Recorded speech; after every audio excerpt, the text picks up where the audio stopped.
তিনি যখন রোদের মাঝে খোলা আকাশের নিচে হাঁটতেন, সাহাবারা তাকিয়ে দেখতেন আমরা ভীত সন্ত্রস্ত, আমরা এই রোদের মাঝে বাইরে যেতে চাই না, যেখানে ধান দিলে ক্ষয় হয়ে যাবে, চাল দিলে মুড়ি হয়ে যাবে।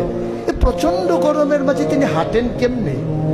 অবাক বিস্ময়ে উপরের দিকে তাকিয়ে দেখতেন নবী হেঁটে যায়, আর নবীর মাথার উপরে একটা মেঘের টুকরা ছায়া হয়ে হয়ে পাশে পাশে যায়।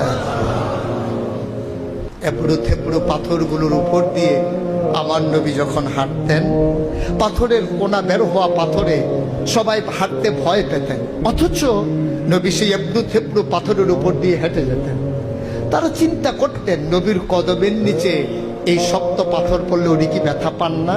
পরীক্ষা করার জন্যে পেছনে পেছনে অনেকেই দৌড়াতেন।